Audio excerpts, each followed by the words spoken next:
I still remember that night like it's burned into my skin. Warm southern air, the kind that sticks to your clothes, a quiet little town in Mississippi with nothing but crickets and porch lights. I just pulled off the interstate, headed back to the house I grew up in, thinking about the smell of my mama's cornbread and how long it'd been since I sat at her kitchen table. After years of service overseas, 30 years of orders, uniforms, and salutes, I thought coming home would feel safe. I thought wrong. Blue lights flared in my rearview mirror, sharp as a blade. My heart skipped not from guilt, but from knowing how these things can go. I slowed, put both hands at 10 and 2, like a textbook driver.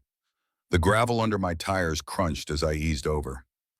I'd been stopped before, but something about this one felt off.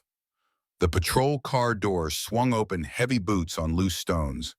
Then a voice raspy mean, with that swagger of somebody who's never been told no. Late night shiny SUV. Black driver. Smells funny to me, he said. The flashlight stabbed my eyes. I kept my tone even. Officer, is there a problem with my vehicle? He spat on the ground, smiled like a wolf. Problems you. Around here, we don't need more than that. I reached slow for my wallet ID registration military credentials.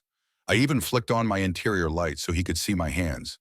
30 years of training taught me to think ahead, anticipate, stay alive. My fingers trembled, not from fear, but from fury held in check.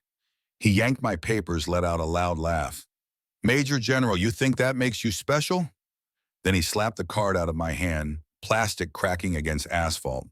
The crowd that had gathered on the sidewalk gasped, phones glowing like fireflies. I bent down, picked up the card, wiped it clean. This isn't just plastic, I told him, my voice low. It's 30 years of service to this country. He stepped in, close breath, thick with tobacco. Out here, your skin's the only badge that counts. His words sliced through the night. I could feel the heat rise up my neck, but I kept still because I knew once they invent a reason, it spirals. Then he grabbed my arm. Hard. Dragged me out the car like I'd been caught red-handed. Gravel bit into my heels. Tonight he barked loud enough for the whole block were making a living statue for this town.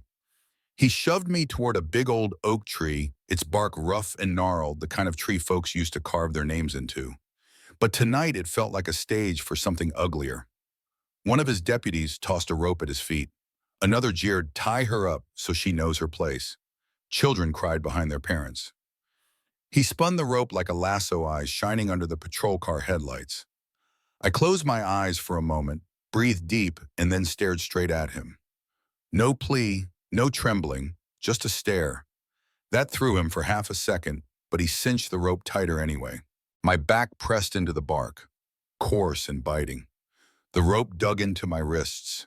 Phones lifted higher. A teenage boy at the front of the crowd whispered, "Live," and hit a button. On screen, the words popped up, "Black veteran, tied to tree." His fingers trembled, but he held steady. That's when I knew the night had shifted. Honor doesn't die in the dark. It's only tested. Brock, yeah, that was his name, leaned in close, whispering venom. Tonight your honor dies here. This oak will be your headstone. He straightened, grinned for the cameras. Let me make this clear. Major General or whatever, you're just another black body under my boot. His voice echoed. And then, out of nowhere, a man's voice broke through the crowd. An older man, limp in his walk, scars deep on his cheek. That's General Davis. She saved my unit in Iraq, he shouted. Silence hit like a thunderclap. Phones swung toward him. General Davis' comments flooded the live stream. My heart clenched not because of fear, but because someone from my past had stepped forward. Brock barked louder, trying to drown it out, but the crack in his power had opened. A young officer near him flicked off his body cam, shame etched across his face. I caught his eye and said, "You just killed your own evidence." My words landed like a hammer. Then Brock pulled his gun, cold metal aimed right at my chest. "This is the blood show you wanted," he hissed. Phones trembled, but didn't lower. My voice stayed calm. "Do it," I said, "but remember, this bullet can't kill the truth." That line shot through the silence like an arrow. The crowd erupted. Viewer count on the live stream jumped 10,000, 15,000, 20,000. The whole country was watching. And then, the sound. At first faint, then unmistakable engines, heavy and rhythmic. White headlights slicing through the night. Trucks, military trucks. Brock spun around, sweat glistening on his forehead. No way, he muttered, but the roar grew louder, a thunder rolling down the street. The first Humvee screeched to a halt. Dust billowed. Soldiers poured out boots, striking in perfect rhythm. Rifles glinted under the lights. One officer shouted, "Who gave you the right to lay hands on our commander?" Brock's gun trembled. His badge suddenly looked like tinfoil. A tall soldier strode up, unsheathed the blade, sliced the rope off my wrists with a crisp snap. Blood rushed back into my hands. I rolled my shoulders, feeling every ache but standing tall. The crowd erupted in cheers. Online comments flew too fast to read. "She's free. History right here. Justice live." Brock's face drained. "It's fake," he shouted. "There's no general here. You're being tricked." But the crowd was chanting my name now, voices rising, phones trembling. The young officer who'd killed his camera looked at me, eyes full of regret. I said softly, "You can shut off a machine, but not your conscience." What followed was chaos and clarity mixed. FBI radios crackled. Orders barked. Brock got cuffed. Within hours, the live stream had been on every major network. The next morning, the mayor stuttered at a podium, reporters shouting questions about who'd protected Brock for so long. By noon, the Department of Justice had suspended the whole police leadership. Weeks later, I sat in a hearing room, rope marks still faint on my skin, listening to witness after witness step forward. A retired sergeant testified about how I'd saved his unit overseas. Another veteran revealed a boy beaten to death years ago, covered up by Brock's department.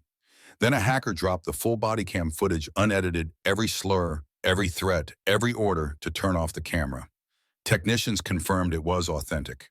The room shook with outrage.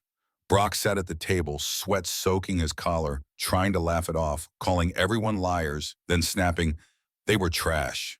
I cleaned up this town." His words detonated. Mothers stood up crying, lawmakers slammed desks. Outside the building, thousands chanted for justice, waving flags and holding up photos of loved ones.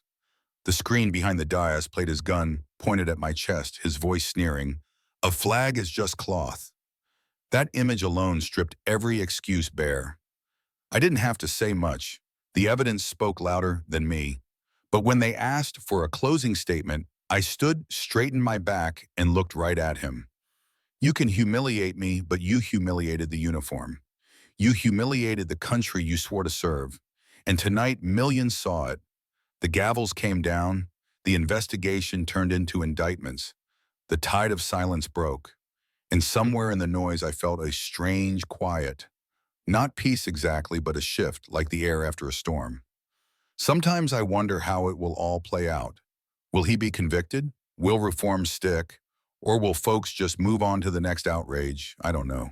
But I do know this, there's no going back to the time when he thought he could tie up a black veteran under an oak tree and nobody would say a word. That night showed me the power of witnesses, of a shaky live stream from a teenage boy, of people finally saying enough. It showed me the cracks in the armor of men who thought they owned the law. And it showed me how fragile dignity can feel until you fight for it with everything you've got left. So now I'll ask you, have you ever seen something that shook your faith in justice? Have you ever stayed silent when you wished you'd spoken up, or spoken up when you were scared to death? Tell me in the comments, because stories like mine aren't just mine, they're a mirror. And the more of us who hold it up, the harder it gets for darkness to hide. And that's why I'm still here, still talking, still believing honor doesn't die in the dark. It's only tested. What we do next, that's up to all of us.